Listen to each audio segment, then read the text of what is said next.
listen, I'm not here to buy. I'm just looking for the Atlanta Falcons Super Bowl rings. I can't find them anywhere. I've been looking all over the place. The search continues. Do you know where the Atlanta Falcons Super Bowl rings are? Because I can't find them. Are you kidding me? No, I'm not kidding you. We don't have Super Bowl rings. Well, where are they? The search continues. Where are your Atlanta Falcons Super Bowl rings? Are you gonna buy tickets or what? No, I'm not gonna buy tickets. Your team's a bunch of losers. They stink. Why would I buy them? You're so rude. I'm not rude. You know what? You just don't like it. Because I double moonwalked. That is. I'm ready to go. Then, when it's all said and done, you're gonna go to the doctor and get a physical. You better get your prostate exam. Go get your prostate exam. No more waiting. Get it done. I'm not getting that done. I'm not getting it. I'm not getting it. You're 42 years old. Get it done. Look at you. Look at you.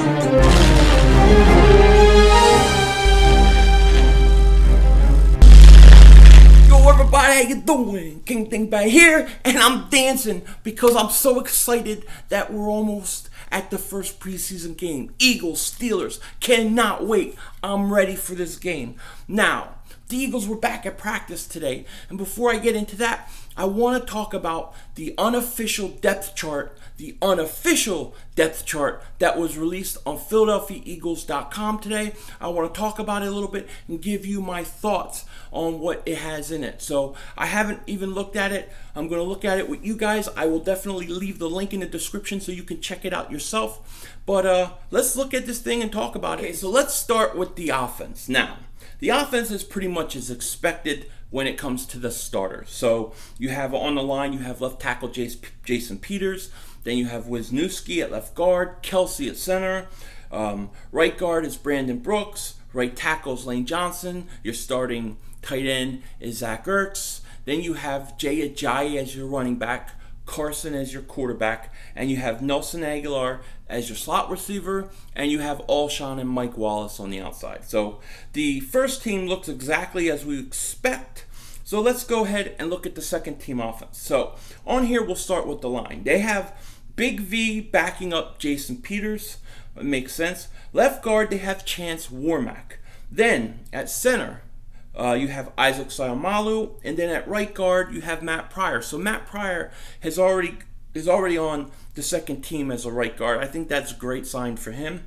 Your backup right tackle is Taylor Hart, and then you have Dallas Goedert as your second string tight end. Now, I know Richard Rodgers did miss a lot of time so far in training camp, but from everything I've heard about Goddard, he's the real deal. So I'm not surprised at all by any of this so far. Your receivers on the outside are Marcus Wheaton and Mac Hollins. And then your slot receiver, they have Greg Ward. And then here's one thing I do find a little interesting is they have Darren Sproles as the backup running back to Jay Ajayi. I kind of thought it would be Clement, but it makes sense when you think about it that they have Darren Sproles there. And then you have Nick Foles is your backup. Now I want to look at the third team offense, and I want to start right back on that offensive line at left tackle. We have Jordan Mailata. We know he's never started or played in a game ever, so this will be a new experience for him on Thursday. We know he is a very good athlete, and it'll be interesting to see what he does. But he's your third string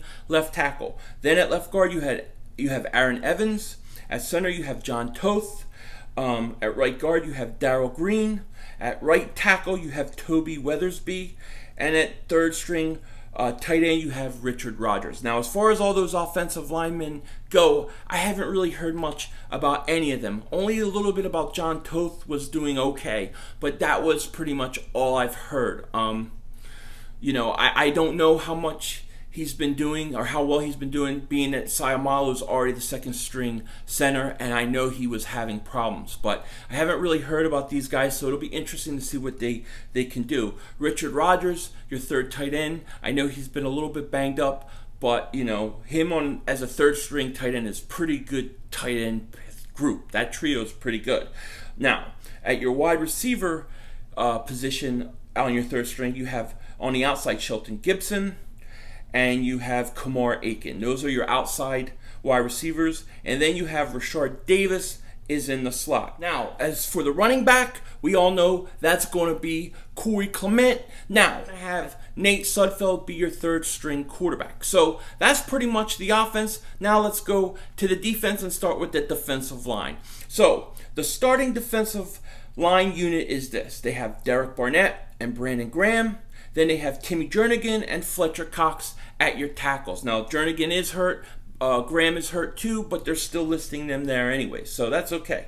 Then, at the linebacker spot, you have Jordan Hicks, Nigel Bradham, and what's really interesting is the third linebacker they have is Nathan Jerry, whatever you want to call him. He's starting outside linebacker right now. That's pretty cool. If he could win that job, that'd be amazing. But they have him listed with the first team here. Now, at the corner spot, they don't have a slot corner in here. They don't have a nickel corner in here. They're only putting the two outside corners. So it's Jalen Mills and Ronald Darby. And then at the safety positions, you have Rodney McLeod and Malcolm Jenkins. That's your first team defense according to the depth chart. Now, I still think that Sidney Jones is probably the starting nickel corner at this point, but it's not listed on here. But, who knows? Now let's look at the second team defense. Now, at the defensive line, you got Michael Bennett, Chris Long at your ends. Now, I'm not surprised Bennett is on the second team. He missed a lot of OTAs.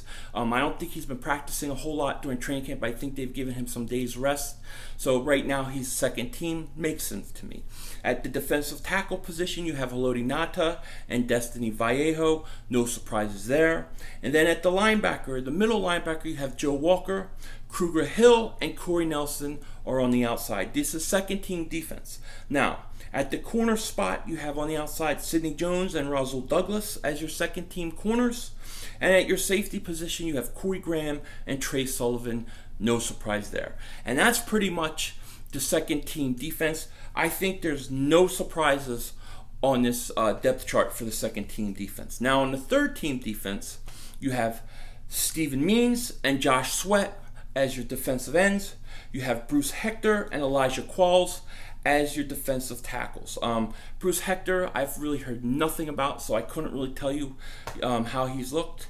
At your linebacker position, you have Kyle Wilson, Leroy Reynolds. Now, when it comes to Leroy Reynolds, I've heard some mixed reviews, but the other guys, not too much on. Now, at your corner spot on your third team, you have Avonte Maddox and Devontae Bosby listed as your cornerbacks, and then your safeties are Chris Maragos and Jeremy Reeves. Now, what's a little surprising to me about this whole thing is that you don't see the nickel corner. They're not saying who that is, but we know from practice that Sidney Jones has received more time as the slot corner than Devontae Bosby. So it'll be interesting to see what they do against Pittsburgh.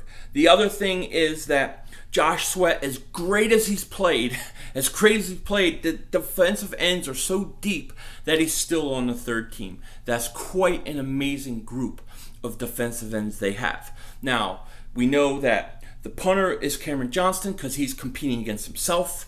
Jake Elliott is the kicker. He's been very good from what I've heard so far. Then we have Rick Lovato is your long snapper. And then your punt returner is Darren Sproles. Your second team punt returner is Corey Clement.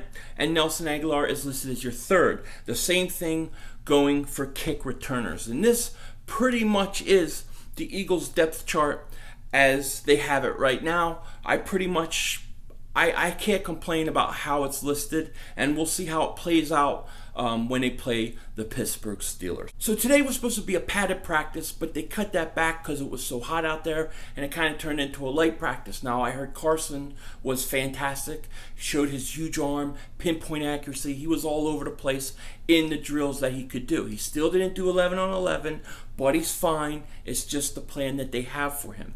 Then you have Nick Foles, who did sit out for the third straight practice. He had neck and shoulder spasms, so precautionary. They're sitting him out.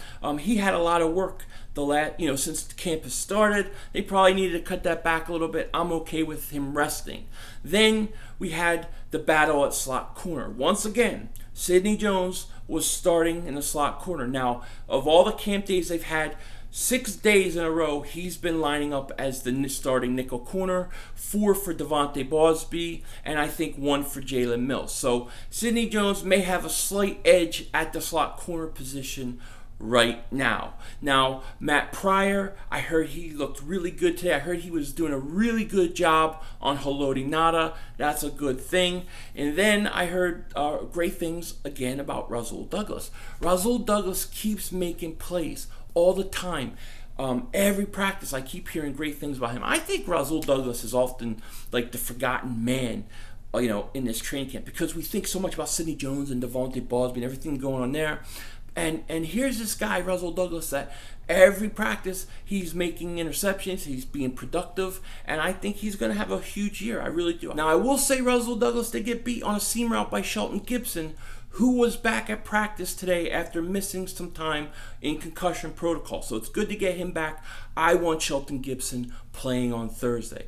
But for Rasul Douglas overall, he's had a really good training camp, and I have heard nothing but good things. Another guy that I'm very encouraged with, and probably today for me, the most encouraging thing coming out of camp is the play of Nate Gary, whatever you want to call him. He is winning that outside linebacker spot. He is winning it over Kruger Hill, over Corey Nelson, and I'm very excited about this because he bulked up as a linebacker. You've seen the physical ability he has, the speed. If he could be that outside linebacker, that would be huge for us. So I can't wait to see him on Thursday. Practice today, that's pretty much about it. I'm going to get going. I'm just finishing up my Cowboys prediction video, which I will put out either tonight or tomorrow. I'm not sure yet. But hey, with that, the Eagles are looking good. It's very fun. It's awesome. Can't wait for Thursday. I hope you all have a great day. Take care. Talk to you later. And don't be a dingbat.